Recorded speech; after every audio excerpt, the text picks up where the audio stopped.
pasteur, les chrétiens juifs sont-ils privilégiés devant Dieu par rapport aux chrétiens non juifs? Ce qui concerne, il faut faire la différence entre un hébreu et un juif. Un hébreu est cette personne qui descend de la lignée charnelle d'Abraham. Par contre, un juif est une personne qui peut être noire, blanche, rouge ou jaune, qui a accepté le judaïsme comme religion.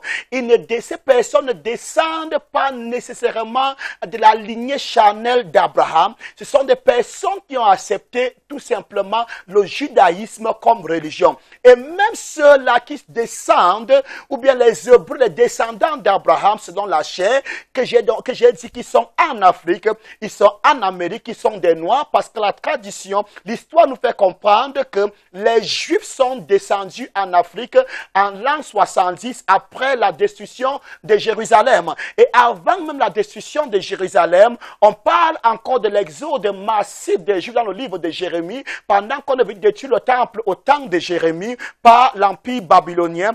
La Bible nous fait comprendre que les Juifs sont descendus en Égypte.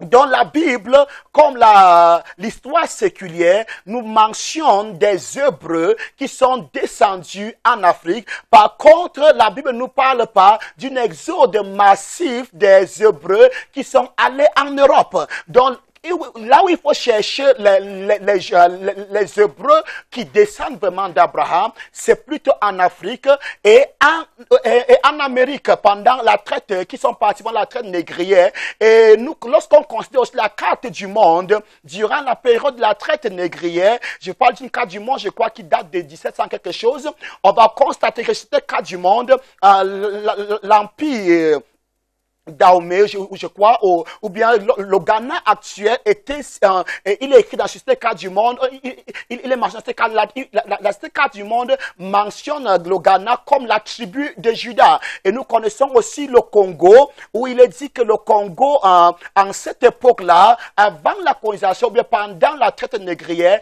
3 langues étaient causées, étaient parlées au Congo. Non, la langue lingala était faite de 3 langues, le grec, le latin et l'hébreu.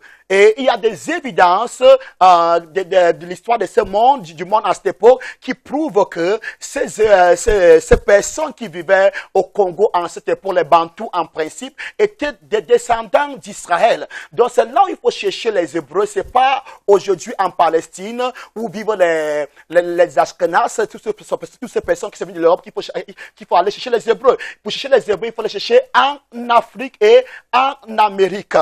Je crois que, et je veux dire encore ceci, même ces personnes qui sont descendues, qui sont des descendants charnels d'Abraham, ne sont pas privilégiés devant Dieu si ces personnes deviennent chrétiens. Devant Dieu, il n'y a pas de favoritisme. Dieu est le Dieu de tout le monde. Quand tu l'acceptes, que tu sois hébreu, que tu sois juif, que tu sois païen, tu es enfant de Dieu tout simplement et tu n'as pas une place de choix devant Dieu parce que tu descends d'Abraham. La Bible nous fait comprendre que les enfants d'Abraham sont les enfants selon l'esprit, non pas selon la chair. Donc personne ne peut être privilégié devant Dieu parce qu'il est juif de naissance ou bien parce qu'il est hébreu de naissance. Tous les hommes sont égaux devant Dieu. Dieu, notre Dieu ne fait pas de favoritisme.